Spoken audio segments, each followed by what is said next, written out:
Queridos papás y mamás, hoy hablaremos de la falta de confianza de nuestros hijos hacia nosotros. ¿Por qué no habla conmigo? ¿Por qué no me cuenta sus cosas? Os contaré las 5 estrategias que debemos seguir para que nuestro hijo o hija confíe en nosotros. Bien, lo primero que debemos tener en cuenta es que si nosotros no les contamos nuestras cosas, si no les preguntamos su opinión cuando tenemos algún problema, ellos tampoco lo harán.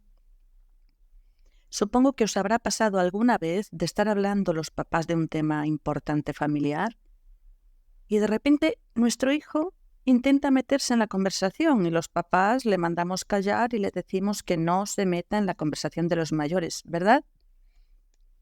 Vale, está bien si es muy pequeño, pero no ya en la adolescencia. Ellos necesitan sentir que les valoramos y que es importante su opinión para nosotros. Si les mandamos callar, sienten que no son importantes en la familia, se sienten despreciados. Así que esto es muy importante. Confiar en ellos, contarles nuestras cosas, pedirles su opinión y valorarla, que sepan que nos parece interesante lo que dicen. En segundo lugar, cuando nuestro hijo se acerque a nosotros para hablar, para contarnos cualquier cosa del colegio, de los amigos, etc., debemos estar siempre dispuestos a escucharles, sea el momento que sea, porque de lo contrario habremos perdido la oportunidad y esa conversación de confianza ya no volverá, seguro. Así que debemos escucharlos de forma activa, es decir, escucharles sin interrumpirles continuamente, aunque estén diciendo cosas que no nos gusten nada, ¿vale? Nosotros calladitos, porque si les paramos a cada rato para corregirles o para decirles nuestra opinión, ya dejarán de hablarnos o se enfadarán y empezará una discusión otra vez. Lo que sí debemos hacer mientras nos hablan es parafrasear, decir cosas como ¿sí? ¿En serio? ¿De verdad? Para que sepan que les escuchamos de verdad, que no estamos pensando en otras cosas.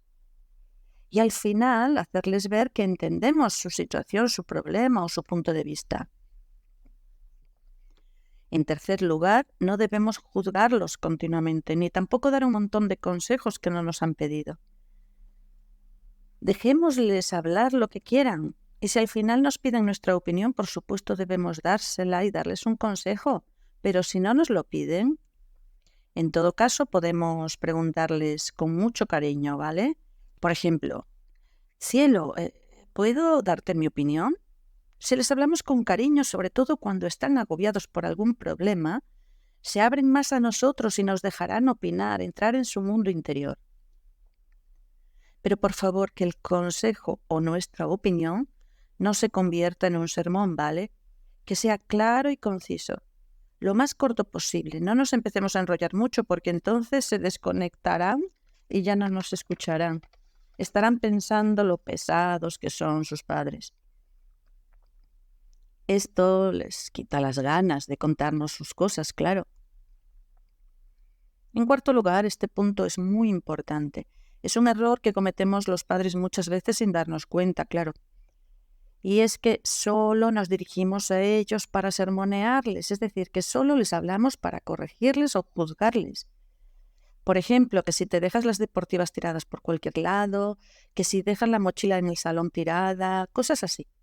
Entonces les agobiamos muchísimo y sienten que su madre o su padre solo me hablan mal, solo para reñirme por todo. Esto los aleja mucho de nosotros, así que no sentirán ninguna gana de confiarnos sus cosas. Y de verdad, en la adolescencia estas pequeñas cosas son muy comunes y no tienen tanta importancia. No debemos ser tan estrictos. Corregirles actitudes peligrosas, claro que sí. Pero dejemos de protestar por todo lo que no hacen de forma perfecta. Nadie lo es. Estas pequeñas actitudes de desorden, además, las corregirán por sí mismos con el tiempo y que no sean causa de enfado o discusión cada día en nuestra casa. En quinto lugar, buscar cada día cosas positivas de las que podamos hablar con ellos, dejar lo negativo, olvidarlo y centrarnos en lo positivo. Halagarlos mucho por estas cosas que hacen bien y hacerlo con mucho cariño. Siempre digo que el amor es el secreto para una buena relación de confianza. Cuando les hablamos de forma brusca, seria o agresiva, los estamos alejando. Cuando por el contrario les hablamos con cariño, les atraemos y les animará a contarnos sus cosas. Debemos interesarnos también cada día por ellos, cómo les ha ido en el colegio, con sus amigos, que se sientan importantes, que sientan que nos interesa su vida. En resumen, hablémosles como nos gusta que nos hablen a nosotros, con respeto y cariño. Y de esta forma nuestros hijos serán nuestros mejores confidentes. Bueno, amigos, espero que os haya gustado el tema de hoy. Muchísimas gracias por escucharme y un fuerte abrazo. Comentadme algo si queréis, ¿vale? Gracias.